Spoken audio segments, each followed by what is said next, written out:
ജീവജാലങ്ങളിൽ പ്രത്യുൽപാദനം നടക്കുന്നത്, റീപ്രൊഡക്ഷൻ നടക്കുന്നത് രണ്ട് തരത്തിലാണ്. അലൈംഗിക പ്രത്യുൽപാദനവും ലൈംഗിക പ്രത്യുൽപാദനവും, അഥവാ അസെക്ഷൽ റീപ്രൊഡക്ഷനും സെക്ഷൽ റീപ്രൊഡക്ഷൻ നിങ്ങൾ കേട്ടിരിക്കും. എന്നാൽ ലോകത്തിൽ നമ്മൾ കാണുന്ന മിക്കവാറും എല്ലാ ജീവികളും പിന്തുടരുന്നത് സെക്ഷൽ റീപ്രൊഡക്ഷൻ അഥവാ ലൈംഗിക പ്രത്യുൽപാദനം.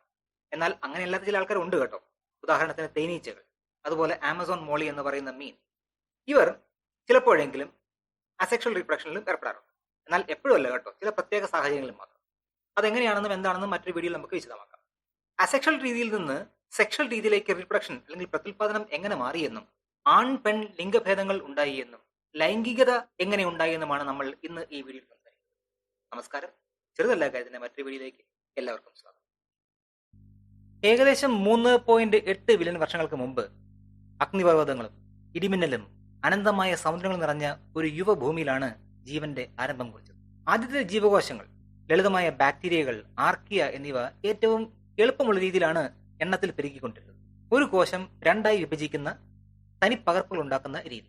ഇതിന് അലൈംഗിക പ്രത്യുൽപാദനം അഥവാ അസെക്ഷൽ റീപ്രൊഡക്ഷൻ എന്നാണ് പറയുന്നത്.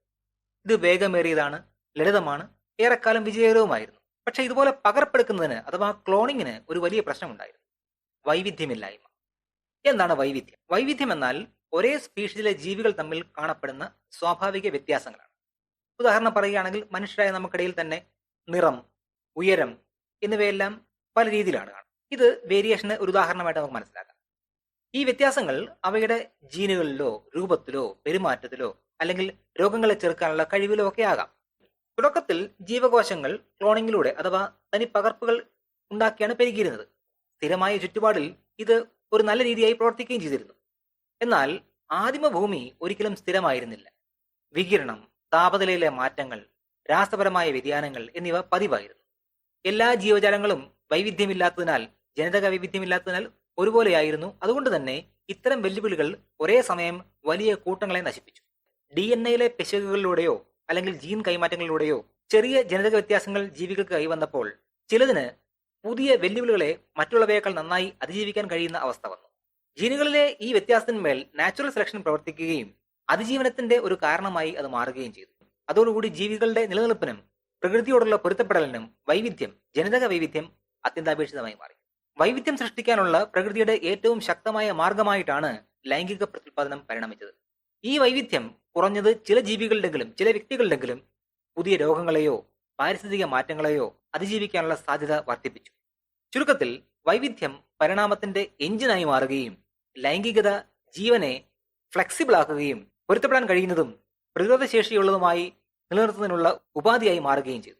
ലൈംഗിക പ്രത്യുൽപാദനവും ജനിതക വൈവിധ്യവും ഇല്ലായിരുന്നുവെങ്കിൽ പരിണാമം മന്ദഗതിയിലാകുമായിരുന്നു. കൂടാതെ ശതകോടിക്കണക്കിന് വർഷത്തെ മാറ്റങ്ങളെ ജീവൻ അതിജീവിക്കുകയുമില്ലായിരുന്നു. ഏകദേശം 2.5 ബില്യൺ വർഷങ്ങൾക്ക് മുമ്പാണ് പുരാതന കോശങ്ങളിൽ DNA റിപ്പയർ എന്ന സംവിധാനം ആരംഭിക്കുന്നത്. ആദിമഭൂമി അൾട്രാവയലറ്റ് രശ്മികളും രാസപരമായ സമ്മർദ്ദവും നിറഞ്ഞതായിരുന്നു.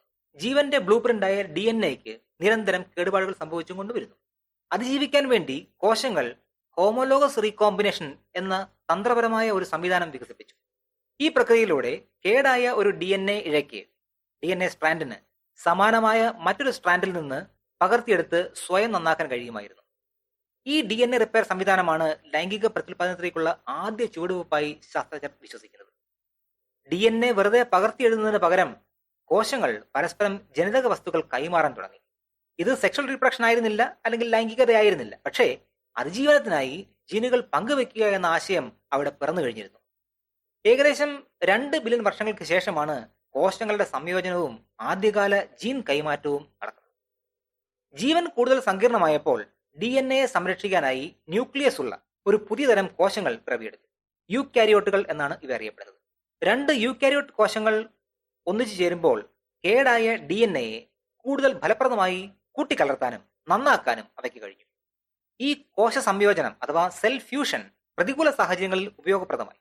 ജീനുകൾ കൂട്ടിക്കലർത്തിക്കൊണ്ട് സമ്മർദ്ദം, സൗരവികിരണങ്ങൾ, മറ്റ് പ്രകൃതി പ്രതികൂല അവസ്ഥകൾ എന്നിവയിൽ നിന്ന് രക്ഷപ്പെടാൻ ജീവികളെ സഹായിച്ചു.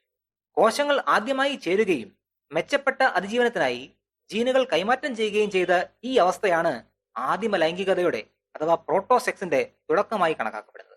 ഉദാഹരണത്തിന് ടെട്രാഹൈമനെ, പാരമീസിയം പോലെയുള്ള ചില ആധുനിക ഏകകോശ ജീവികൾ ഇപ്പോഴും താൽക്കാലികമായിട്ടെങ്കിലും സംയോജിച്ച് DNA കൈമാറ്റം ചെയ്താണ് ഈ രീതിയിൽ പ്രത്യുൽപാദനം നടത്തുന്നത്. യൂക്യാരിയോട്ടുകൾ പരിണമിച്ചുകൊണ്ടിരുന്നപ്പോൾ അതുവരെ നിലനിന്നിരുന്ന പ്രത്യുൽപാദന രീതി കൊണ്ട് ഒരു പുതിയ പ്രശ്നം ഉടലെടുത്തു. ഓരോ തവണ രണ്ട് കോശങ്ങൾ ഒന്നിക്കുമ്പോഴും അവയുടെ ക്രോമസോം സംഖ്യ ഇരട്ടിയാവാൻ നിയന്ത്രണാതീതമായി തുടർന്നാൽ ഇത് ജീനോമിനെ തന്നെ ബാധിക്കും, അസ്ഥിരമാക്കും. അങ്ങനെ ഉണ്ടായാൽ ഒരു ജീവി എന്ന നിലയിൽ അതിന്റെ ഐഡന്റിറ്റിയെയും നിലനിൽപ്പിനെയും ഒരുപക്ഷെ അതിന്റെ അസ്തിത്വത്തിനെയും ബാധിക്കാം. ഇതൊഴിവാക്കാനായി കോശങ്ങൾ ഒരു പുതിയ വിഭജന രീതി ആവിഷ്കരിച്ചു അല്ലെങ്കിൽ ഉരുത്തിരിച്ചു. അതാണ് മയോസിസ്, ഊനഭംഗം എന്ന് മലയാളത്തിൽ പറയും. കോശങ്ങൾ വീണ്ടും സംയോജിക്കും മുമ്പ് മയോസിസിലൂടെ ക്രോമസോം സംഖ്യ പകുതിയായി കുറച്ചു. രണ്ട് കോശങ്ങൾ തമ്മിൽ ചേർന്ന് പുതിയ ഒരു കോശം ഉണ്ടാകുമ്പോൾ ഇത് ആ ജീവിയുടെ യഥാർത്ഥ ക്രോമസോം സംഖ്യ നിലനിർത്താൻ സഹായകം. മയോസിസിനിടയിൽ ക്രോമസോമുകൾ അവയുടെ ഭാഗങ്ങൾ പരസ്പരം കൈമാറ്റം ചെയ്യുകയും അഥവാ ക്രോസിംഗ് ഓവർ നടക്കുകയും തികച്ചും പുതിയ ജനിതക കോമ്പിനേഷനുകൾ സൃഷ്ടിക്കുകയും ചെയ്തു. എന്നാൽ ഏകദേശം 1.6 മുതൽ 1.2 ബില്യൺ വർഷങ്ങൾക്കിടയ്ക്ക് മുമ്പ് മറ്റൊരു കോശ വിഭജന രീതി നിലവിൽ വന്നു, പരിണമിച്ചുണ്ടായി. മയോസിസിന്റെ പരിണാമം സത്യത്തിൽ ജീൻ സംരക്ഷണത്തിന്റെ തന്ത്രമായിരുന്നു. ഏകദേശം 1.5 മുതൽ 2 ബില്യൺ വർഷങ്ങൾക്ക് മുമ്പ് ഏകകോശ യൂക്യാരിയോട്ടുകളിൽ വളർച്ചയ്ക്കും കേടുപാടുകൾ പരിഹരിക്കുന്നതിനുള്ള സാധാരണ കോശ വിഭജനമായ മൈറ്റോസിസിൽ നിന്നാണ് മിയോസിസ് അഥവാ ഊനഭംഗം പരിണമിച്ചതെന്ന് കരുതപ്പെടുന്നു. അൾട്രാവയലറ്റ് വികിരണം പോലെയുള്ള കഠിനമായ സാഹചര്യങ്ങളിൽ നിന്ന് DNA-ക്ക് കേടുപാടുകൾ സാധാരണമായപ്പോൾ സമാനമായ രണ്ട് ക്രോമസോമുകൾക്കിടയിൽ ജനിതക വസ്തുക്കൾ കൈമാറ്റം ചെയ്തുകൊണ്ട് DNA നന്നാക്കാൻ കോശങ്ങൾ ഒരു വഴി കണ്ടെത്തി. കാലക്രമേണ ഈ റിപ്പയർ സംവിധാനം കൂടുതൽ ചിട്ടയായി. കോശങ്ങൾ മറ്റൊരു കോശവുമായി സംയോജിക്കുന്നതിന് മുമ്പ് ക്രോമസോം സംഖ്യ പകുതിയായി കുറയ്ക്കാൻ തുടങ്ങി. ഈ പ്രക്രിയയിലൂടെ പുതിയ ജീവിക്ക് മുഴുവൻ ക്രോമസോം സെറ്റ് തിരികെ ലഭിക്കുന്നുണ്ടെന്ന് ഉറപ്പാക്കി. DNA റിപ്പയർ, ക്രോമസോം കുറയ്ക്കൽ, ജനിതകപരമായ പുനഃക്രമീകരണം എന്നിവയുടെ ഈ സംയോജനമാണ് ക്രമേണ നമ്മൾ ഇന്ന് മയോസിസ് എന്ന് വിളിക്കുന്നതിലേക്ക് രൂപാന്തരപ്പെട്ടത്, അഥവാ ഊനഭംഗം എന്ന് വിളിക്കുന്നതിലേക്ക്. ഇതാണ് ലൈംഗിക പ്രത്യുൽപാദനത്തിന്റെ അഥവാ സെക്ഷൽ റീപ്രൊഡക്ഷന്റെ അടിസ്ഥാനം. ചുരുക്കത്തിൽ DNA-യുടെ അഖണ്ഡത സംരക്ഷിക്കുന്നതിനും വൈവിധ്യം പ്രോത്സാഹിപ്പിക്കുന്നതിനും വേണ്ടിയുള്ള ഒരു പരിഷ്കൃത മാർഗമായി മയോസിസ് പരിണമിച്ചു. അതുവഴി അതിജീവന വെല്ലുവിളികളെ പരിണാമത്തിന്റെ ചാലകശക്തിയായി മാറ്റി. ഏകദേശം 1.2 മുതൽ 0.8 ബില്യൺ വർഷങ്ങൾക്ക് മുമ്പാണ് ലൈംഗിക പ്രത്യുൽപാദനത്തിന്റെ അഥവാ സെക്ഷൽ റീപ്രൊഡക്ഷന്റെ പിറവി. മയോസിസ് നിലവിൽ വന്നതോടെ യഥാർത്ഥ ലൈംഗിക പ്രത്യുൽപാദനം സെക്ഷൽ റീപ്രൊഡക്ഷൻ പരിണമിച്ചു. പകുതി ക്രോമസോമുകൾ വീതമുള്ള രണ്ട് ഹാപ്ലോയിഡ് കോശങ്ങൾ സംയോജിച്ച് പുതിയതും പ്രതികൂലതയെ കുറെ കൂടി തരണം ചെയ്യാൻ കഴിവുള്ളതുമായ ഒരു ഡിപ്ലോയിഡ് കോശത്തിന് ജീവിക്ക് രൂപം നൽകി. ഇതിനർത്ഥം ഓരോ തലമുറയും ജനിതകപരമായി വ്യത്യാസമാണെന്നാണ്. മാറിക്കൊണ്ടിരിക്കുന്ന സാഹചര്യങ്ങളിൽ വേഗത്തിൽ പൊരുത്തപ്പെടാനും രോഗങ്ങളെ അതിജീവിക്കാനും കൂടുതൽ വേഗത്തിൽ പരിണമിക്കാനും ജീവന് അല്ലെങ്കിൽ ജീവികൾക്ക് കഴിയും. അതുകൊണ്ടാണ് കാലക്രമേണ യൂക്യാരിയോട്ട് ജീവികളിൽ പ്രത്യുൽപാദനത്തിന്റെ പ്രധാന മാർഗമായി ലൈംഗിക പ്രത്യുൽപാദനം സെക്ഷൽ റീപ്രൊഡക്ഷൻ മാറിയത്. ക്ലാമിഡമോണോസ് പോലെയുള്ള ആധുനിക ആൽഗകൾ ഇപ്പോഴും ലൈംഗികമായും അലൈംഗികമായും പ്രത്യുൽപാദനം നടത്തുന്നുണ്ട്. തുടക്കത്തിൽ പ്രത്യുൽപാദന കോശങ്ങളായ എല്ലാ ഗമീറ്റുകളും ഒരേ വലിപ്പമുള്ളവയായിരുന്നു. ഇതിനെ ഐസോഗമി എന്നാണ് വിളിക്കുന്നത്. എന്നാൽ ക്രമേണ ഒരു പുതിയ പരിണാമ വിഭജനം സംഭവിച്ചു. ചില ഗമീറ്റുകൾ വലിപ്പം കൂടുകയും അതിജീവനത്തിനായി അവയ്ക്കുള്ളിൽ പോഷകങ്ങൾ സംഭരിക്കുകയും ചെയ്തു. എന്നാൽ മറ്റു ചില ഗമീറ്റുകളാകട്ടെ ചെറുതും അവയ്ക്ക് വേഗത്തിലും എളുപ്പത്തിലും സഞ്ചരിക്കാൻ കഴിവുള്ളവയും ആയിത്തീർന്നു. പ്രകൃതി നിർദ്ധാരണം അഥവാ നാച്ചുറൽ സെലക്ഷൻ ഈ പരിണാമ മാറ്റത്തിന് അനുകൂലമായി നിലപാടും. അതോടുകൂടി അനിസോഗമി അഥവാ ഗമീറ്റ് സെല്ലുകളിലെ വലുപ്പ വ്യത്യാസം ഉണ്ടാകുന്ന രീതി ഉടലെടുക്കുകയും അണ്ഡം, ബീജം എന്നിങ്ങനെ രണ്ടു തരത്തിലുള്ള ഗമീറ്റ് സെല്ലുകളുടെ ഉത്ഭവത്തിലേക്കും നയിച്ചു. എന്നാൽ ആണും പെണ്ണും എന്ന വ്യത്യാസത്തിന്റെ ഉത്ഭവം എവിടെ വെച്ചാണ്? അനിസോഗമിയിലൂടെ ആണും പെണ്ണും രൂപപ്പെട്ടത് എങ്ങനെ? ഏകദേശം 1.2 മുതൽ 1 ബില്യൺ വർഷങ്ങൾക്ക് മുമ്പ് ആദ്യകാല ലൈംഗിക പ്രത്യുൽപാദനം നടത്തിയ ജീവികളിൽ ഗമീറ്റുകൾ, അതായത് പ്രത്യുൽപാദന കോശങ്ങൾ ഐസോഗമസ് ആയിരുന്നു. അതായത് ഇണചേരുന്ന രണ്ട് കോശങ്ങളും വലുപ്പത്തിലും രൂപത്തിലും ഒരുപോലെയായിരുന്നു എന്നർത്ഥം. ഒരു പുതിയ ജീവിക്ക് രൂപം നൽകാൻ സംയോജിക്കുമ്പോൾ ഓരോ കോശവും തുല്യമായി സംഭാവന ചെയ്തിരുന്നു. എങ്കിലും ഒരു വലിയ മാറ്റം സംഭവിച്ചു. കാലക്രമേണ ചില കോശങ്ങൾ ധാരാളം ചെറിയ ചലനശേഷിയുള്ള ഗമേറ്റുകൾ ഉൽപ്പാദിപ്പിക്കാൻ തുടങ്ങി. മറ്റു ചിലത് കുറഞ്ഞ എണ്ണത്തിൽ പോഷകങ്ങൾ കൂടുതലുള്ള വലിയ ഗമേറ്റുകൾ ഉൽപ്പാദിപ്പിച്ചു. ഈ വലിപ്പ വ്യത്യാസമാണ് അനിസോഗമിയുടെ പരിണാമം. ഇതിലൂടെ ബീജം, അണ്ഡം അഥവാ സ്പേം, എഗ് എന്ന് ഇപ്പോൾ നമ്മൾ വിളിക്കുന്ന ഗമീറ്റ് സെല്ലിന്റെ ഉത്ഭവത്തിന് കാരണമായി.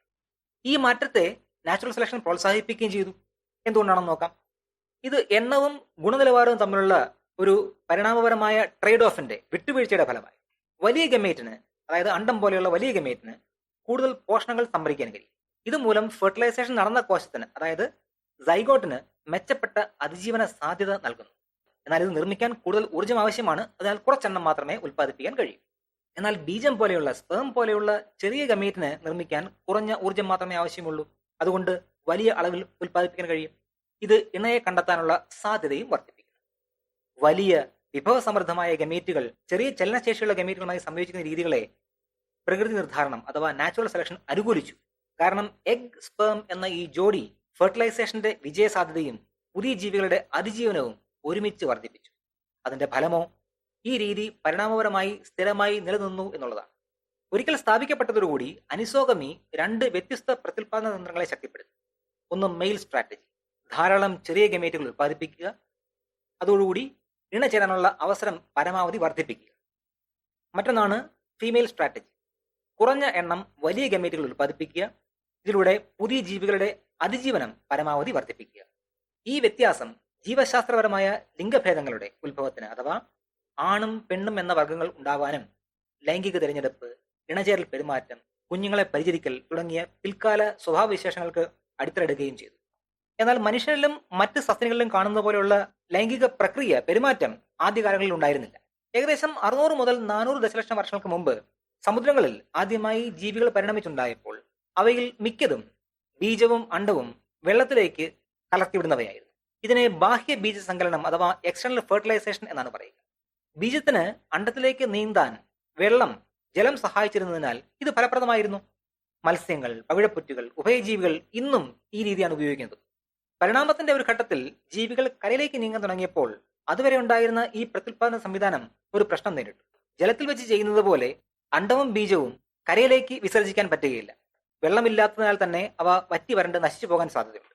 കാരണം ഗമീറ്റുകൾക്ക് വെള്ളമില്ലാതെ അതിജീവിക്കാൻ കഴിയുകയില്ല.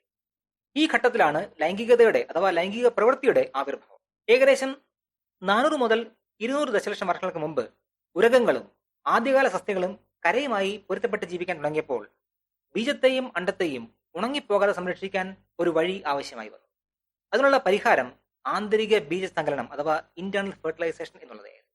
പെൺജീവിയുടെ ശരീരത്തിനുള്ളിൽ നേരിട്ട് ബീജത്തെ അണ്ടത്തിന്റെ അടുത്ത് എത്തിക്കും.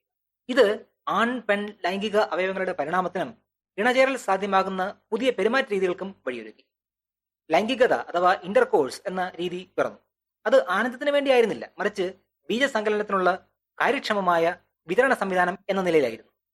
ക്രമേണ ഹോർമോണുകളും സഹജാവബോധങ്ങളും മൃഗങ്ങളെ ഇണകളെ തിരിച്ചറിയാനും പ്രത്യുൽപാദനം ഏകോപിപ്പിക്കാനും സഹായിച്ചു. കരയിലെ അതിജീവനത്തിന് ലൈംഗികത ഒരു സുപ്രധാന പെരുമാറ്റമായി മാറുകയും ചെയ്തു. ഏകദേശം 200 ദശലക്ഷം വർഷങ്ങൾക്ക് മുമ്പാണ് ലൈംഗികതയിലൂടെ ആനന്ദത്തിന്റെയും ബന്ധനത്തിന്റെയും പരിണാമം സംഭവിക്കുന്നത്. സസ്തനികളിൽ ലൈംഗികത തലച്ചോറിലെ റിവാർഡ് സിസ്റ്റത്തെ സജീവമാക്കാൻ തുടങ്ങി. ഇണകളുമായി സംയോജിക്കുമ്പോൾ ഡോപ്പമൈൻ, ഓക്സിറ്റോസിൻ തുടങ്ങിയ രാസവസ്തുക്കൾ ആനന്ദത്തിന്റെയും സ്നേഹബന്ധത്തിന്റെയും വികാരങ്ങൾ സൃഷ്ടിച്ചു. ഇതൊരു ആകസ്മിക സംഭവമായിരുന്നില്ല. ഇണകളുമായി ഇങ്ങനെ ഒത്തുചേരുന്നത് ആസ്വദിച്ച ജീവികൾ കൂടുതൽ തവണ പ്രജനനം നടത്തുകയും തലച്ചോറിലെ ആ സവിശേഷതകൾ അടുത്ത തലമുറയിലേക്ക് പകരുകയും ചെയ്തു. മനുഷ്യർ, ഡോൾഫിൻ, ബോണബോ തുടങ്ങിയ ജീവികളിൽ ലൈംഗികത പ്രത്യുൽപാദനത്തിന് മാത്രമല്ല സാമൂഹിക ബന്ധത്തിനുള്ള ഒരു രൂപമായി മാറുകയും ചെയ്തു.